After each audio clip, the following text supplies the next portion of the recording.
दोस्तों, आज दिल्ली के अरुण जेटली स्टेडियम में टीम इंडिया और वेस्टइंडीज के बीच में जबरदस्त टक्कर देखने को मिला, जहां पर पहले बल्लेबाजी करने उतरी टीम इंडिया के बल्लेबाजों, खासकर यशस्वी जायसवाल ने साई सुदर्शन के साथ मिलकर चौकों छक्कों की बारिश करते हुए वेस्टइंडीज के गेंदबाजों की खूब धुनाई किया।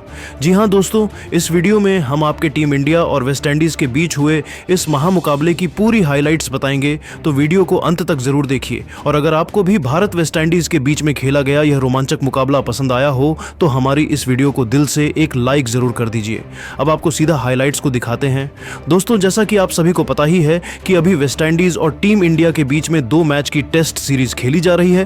पहले टेस्ट मैच को टीम इंडिया ने धमाकेदार अंदाज में अपने नाम कर लिया था और अब दूसरा मुकाबला दिल्ली के ऐतिहासिक अरुण जेटली स्टेडियम में खेला जा रहा है।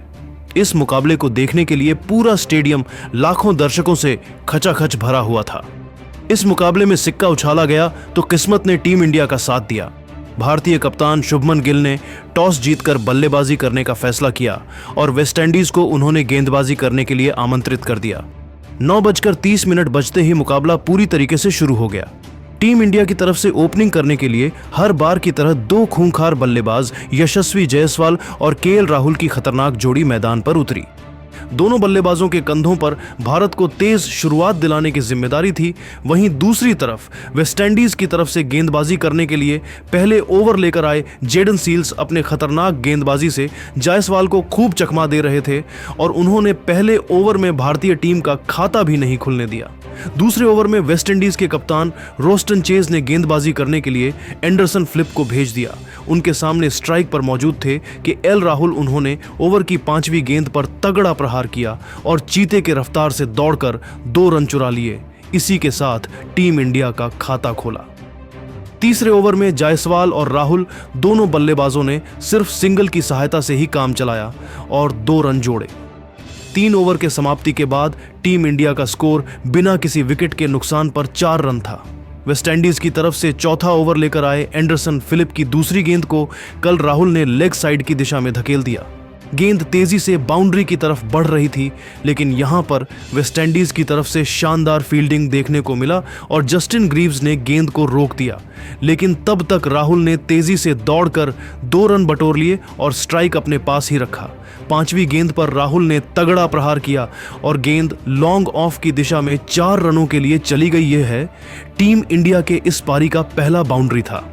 5वें ओवर में जायसवाल ने भी अपने बल्लेबाजी करने का अंदाज बदलाव और ओवर के अंतिम गेंद पर सनसनाता हुआ चौका लगाकर टीम इंडिया के स्कोर को रॉकेट की रफ्तार से आगे बढ़ाया। 5 ओवर की समाप्ति के बाद टीम इंडिया का स्कोर बिना किसी विकेट के नुकसान पर 14 रन बन चुका था। यशस्वी जायसवाल और केएल राहुल दोनों बल्लेबाज पूरी तरीके से मैदान पर सेट हो चुके थे और टीम इंडिया के स्कोर को आगे बढ़ा रहे थे, जबकि दूसरी तरफ वेस्टइंडीज की टीम को विकेट की तलाश थी। अगले 2-3 ओवर में दोनों बल्लेबाजों ने समझदारी के साथ काम लेते हुए सिंगल डबल की सहायता से ही काम चलाया। 9वें ओवर में वेस्टइंडीज के कप्तान रोस्टन चेज ने रणनीति बनाई और फील्डिंग में बदलाव किया। साथ ही विकेट की तलाश में बॉलिंग अटैक पर सील्स को लगाया। उनके सामने स्ट्राइक पर यशस्वी जायसवाल मौजूद थे। उन्होंने ओवर की दूसरी गेंद पर सिंगल लेकर स्ट्राइक केएल राहुल को दे दिया। जैसे ही स्ट्राइक राहुल के पास आई, उन्होंने तो तूफान मचाकर रख दिया और ताबड़तोड़ अंदाज में बल्लेबाजी करते हुए ओवर की 5वीं गेंद पर जबरदस्त चौका लगाकर वेस्टइंडीज के सारे रणनीतियों पर पानी फेर दिया है। इसके बाद भी उनका तूफान रुकने का नाम नहीं लिया और ओवर की अंतिम गेंद पर एक और तगड़ा चौका जड़कर सील्स को घुटने टेकने के लिए मजबूर कर दिया। सील्स का यह ओवर वेस्टइंडीज के लिए काफी महंगा साबित हुआ और उन्होंने अपने इस ओवर में 9 रन लुटा दिए। 10वें ओवर में वेस्टइंडीज के कप्तान रोस्टन चेज ने गेंदबाजी करने के लिए जस्टिन ग्रीव्स को बुला लिया, जिनका स्वागत यशस्वी जायसवाल ने अपने अंदाज में चौका लगाकर किया। 10 ओवर की समाप्ति के बाद टीम इंडिया का स्कोर बिना किसी विकेट के नुकसान पर 29 रनों तक पहुंच गया था। जहां एक छोर से केएल राहुल चौकों की बारिश करते हुए टीम इंडिया के स्कोर को तेजी से आगे बढ़ा रहे थे, तो वहीं दूसरी तरफ यशस्वी जायसवाल भी कंधे से कंधा मिलाकर उनका भरपूर साथ दे रहे थे। जबकि वेस्टइंडीज की टीम को इस मुकाबले में बने रहने के लिए विकेट की सख्त जरूरत थी। 11वें ओवर में वेस्टइंडीज की तरफ से गेंदबाजी करने के लिए सबसे खतरनाक गेंदबाज एंडरसन फिलिप आए, लेकिन दोस्तों यहां पर केएल राहुल ने कोई भी रिस्क नहीं लिया और संभल कर बल्लेबाजी करते हुए अपना अपना विकेट बचाए, क्योंकि उन्हें पता था कि अगर वह एंडरसन फ्लिप के सामने कोई भी बड़ा शॉट खेलने का प्रयास करेंगे तो उन्हें महंगा पड़ सकता है। एंडरसन फिलिप ने अपने इस ओवर में एक भी रन नहीं खर्च किया, लेकिन वह भी जायसवाल और राहुल के साझेदारी को नहीं तोड़ सके। अगले ओवर में जस्टिन ने भी शानदार गेंदबाजी का नजारा पेश करते हुए जायसवाल को खूब चकमा दिया और उन्हें एक एक रन के लिए तरसा दिया।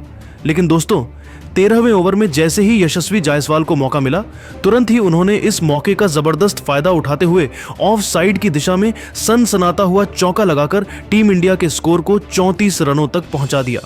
दोस्तों, वेस्टइंडीज के कप्तान रोस्टन चेज ने अपने हर गेंदबाज को आजमा लिया था, लेकिन कोई भी गेंदबाज अभी तक एक भी विकेट नहीं निकाल पाया था। इसीलिए उन्होंने 14वें ओवर में गेंदबाजी करने के लिए जस्टिन ग्रीव्स को भेज दिया, लेकिन केएल राहुल ने ओवर की दूसरी गेंद पर चौका लगाकर वेस्टइंडीज के इस फैसले को भी गलत साबित कर दिया। 15 ओवर की समाप्ति के बाद टीम इंडिया का स्कोर बिना किसी विकेट के नुकसान पर 41 रनों तक पहुंच गया। यशस्वी जायसवाल और केएल राहुल दोनों बल्लेबाज मजबूती के साथ मैदान पर अपना पैर जमाए हुए थे और उनके बीच में एक बड़ी साझेदारी पनपती हुई दिखाई दे रही थी। 16वें ओवर में वेस्टइंडीज के कप्तान रोस्टन चेज ने जस्टिन के ऊपर भरोसा जताया और गेंद को उनके हाथों में दे दिया, लेकिन इस बार यशस्वी जायसवाल और केएल राहुल ने मिलकर उनकी धज्जियां उड़ाकर रख दिया। जहां एक तरफ तूफानी बल्लेबाजी करते हुए जायसवाल ने दूसरी गेंद पर चौका लगाया, तो वहीं आतंक का दूसरा नाम बनते हुए केएल राहुल ने भी चौथी गेंद पर जबरदस्त चौका लगाकर जस्टिन ग्रीव्स को खून के आंसू रोने के लिए मजबूर कर दिया। जायसवाल और राहुल ने मिलकर जस्टिन के इस ओवर में 10 रन ठोक डाले और इसी के साथ टीम इंडिया का स्कोर 50 रनों के आंकड़े को पार कर गया और दोनों बल्लेबाजों के बीच में अर्धशतकीय साझेदारी भी पूरी हो गई। 17वें ओवर में वेस्टइंडीज के बॉलिंग स्पेल में बदलाव देखने को मिला और कप्तान रोस्टन चेज ने गेंदबाजी करने के लिए क्यारी पियरे को बुला लिया। उनके सामने स्ट्राइक पर मौजूद थे केएल राहुल। ताबड़तोड़ अंदाज में बल्लेबाजी करते हुए राहुल ने ओवर की दूसरी गेंद पर 89 मीटर का गगनचुंबी छक्का लगाकर वेस्टइंडीज के खेमे में हाहाकार मचा दिया। 17 ओवर की समाप्ति के बाद टीम इंडिया का स्कोर बिना किसी विकेट के नुकसान पर 58 रनों तक पहुंच गया था। वहीं राहुल धीरे धीरे अपने अर्धशतक की तरफ बढ़ रहे थे। तभी दोस्तों 18वें ओवर में वेस्टइंडीज के कप्तान रोस्टन चेज ने गेंदबाजी करने के लिए जोमेल वॉरिकन को बुला लिया और वॉरिकन ने आते ही ओवर की तीसरी गेंद पर राहुल को अपने जाल में फंसाया। राहुल ने क्रीज से बाहर निकलकर बड़ा शॉट खेलने का प्रयास किया, लेकिन तुरंत विकेटकीपर टेविन इमलाक ने स्टंपिंग करके उन्हें पवेलियन का रास्ता दिखा दिया। इस तरीके से टीम इंडिया का पहला विकेट गिर गया। केएल राहुल 5 चौके और एक छक्के की सहायता से 38 रन बनाकर वापस लौट गए। राहुल का विकेट गिरने के बाद अब यशस्वी जायसवाल का साथ देने के लिए मैदान पर उतरे साई सुदर्शन उनके चेहरे पर विकेट गिरने का दबाव तो बिल्कुल भी नहीं दिख रहा था और मैदान पर कदम रखते ही सुदर्शन ने चौका लगाकर अपना खाता खोला। 18 ओवर की समाप्ति के बाद टीम इंडिया का स्कोर एक विकेट के नुकसान पर 62 रनों तक पहुंच गया था। 20वें ओवर में जायसवाल और सुदर्शन ने तूफान मचाकर रख दिया, जहां पर गेंदबाजी कर रहे थे जोमेल वॉरिकन। खतरनाक बल्लेबाजी करते हुए जायसवाल और सुदर्शन दोनों बल्लेबाजों ने इस ओवर में एक एक चौका लगाया और 9 रन जोड़ ली। अगले 2 ओवर में वेस्टइंडीज के गेंदबाजों ने शानदार गेंदबाजी का नजारा पेश करते हुए सुदर्शन और जायसवाल दोनों को खूब चकमा दिया। 23वें ओवर में वेस्टइंडीज की तरफ से गेंदबाजी करने के लिए खुद कप्तान रोस्टन चेज आए, जिनका स्वागत जायसवाल ने लेग साइड की दिशा में सनसनाता हुआ चौका लगाकर किया। अगले ओवर में सुदर्शन ने भी एक तगड़ा चौका लगाया। 25वें ओवर में वेस्टइंडीज के कप्तान रोस्टन चेज खतरनाक गढ़वाली करते हुए जायसवाल को परेशान कर रहे थे, लेकिन यहां पर भी जायसवाल ने एक शानदार चौका लॉन्ग ऑन की दिशा में लगा दिया।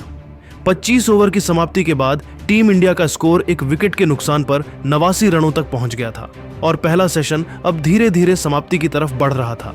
अगले 2-3 ओवर तक टीम इंडिया के दोनों बल्लेबाजों ने सिंगल डबल की सहायता से कम चलाया और भारतीय टीम के स्कोर को 94 रनों तक पहुंचा दिया।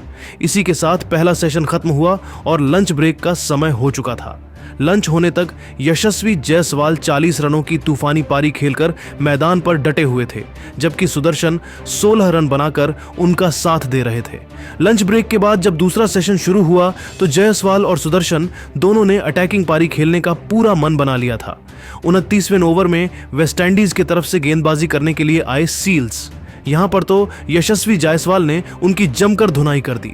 शानदार बल्लेबाजी करते हुए जायसवाल ने ओवर की पहली ही गेंद पर चौका लगा दिया, फिर अगली गेंद को भी चौके में तब्दील कर दिया। अब उन्हें अपना अर्धशतक पूरा करने के लिए सिर्फ 2 रनों की जरूरत थी।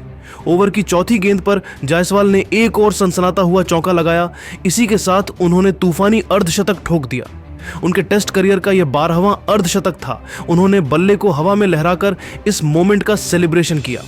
जायसवाल ने जब अपना अर्धशतक पूरा किया तो उसे देखकर साई सुदर्शन का भी कॉन्फिडेंस बढ़ गया और उन्होंने अगले ओवर में एक तगड़ा चौका जड़ दिया। इस ओवर की समाप्ति के बाद भारतीय टीम का स्कोर 112 रनों तक पहुंच गया था। दोस्तों, यशस्वी जायसवाल और सुदर्शन दोनों बल्लेबाज और जबरदस्त फॉर्म में दिखाई दे रहे थे। उनके बल्लेबाजी को देखकर ऐसा लग रहा था कि आज जो वेस्टइंडीज के गेंदबाजों से किसी बात का बदला ले रहे हों। जैसे ही दोनों बल्लेबाजों को चांस मिलता था, तुरंत ही वह गेंद को बाउंड्री के बाहर भेज दे रहे थे। जायसवाल और राहुल की खतरनाक गेंदबाजी के सामने वेस्टइंडीज के बड़े बड़े गेंदबाज घुटने टेकते हुए नजर आ रहे थे। दोनों बल्लेबाजों के बीच में 50 से भी ज्यादा रनों की साझेदारी हो चुकी थी। अब हर ओवर में चौके लग रहे थे, जिसे देखकर तो ऐसा लग रहा था कि शायद टेस्ट क्रिकेट नहीं बल्कि T20 या फिर वनडे मैच चल रहा हो। 35 ओवर की समाप्ति के बाद भारतीय टीम का स्कोर 1 विकेट के नुकसान पर 135 रनों तक पहुंच गया था और इस मुकाबले में टीम इंडिया मजबूती के साथ अपना पकड़ बना रखी थी। मुकाबला आगे बढ़ता गया और टीम इंडिया के दोनों बल्लेबाज मिलकर वेस्टइंडीज के हर गेंदबाज का डटकर मुकाबला कर रहे थे। जायसवाल और सुदर्शन ने शानदार साझेदारी करते हुए टीम इंडिया के स्कोर को 157 रनों तक पहुंचा दिया। अब साई सुदर्शन अपने अर्धशतक के बेहद करीब पहुंच गए थे। दोस्तों, जिस तरीके से मुकाबला आगे बढ़ रहा था उसे देखकर तो यही लग रहा था कि भारतीय टीम अपनी पहली ही पारी में 650 से 700 रनों का पहाड़ जैसा स्कोर खड़ी कर सकती है। लेकिन दोस्तों, अब आपको क्या लगता है, भारत और वेस्टइंडीज के बीच चल रहे दूसरे टेस्ट के महामुकाबले को कौन सी टीम जीतेगी?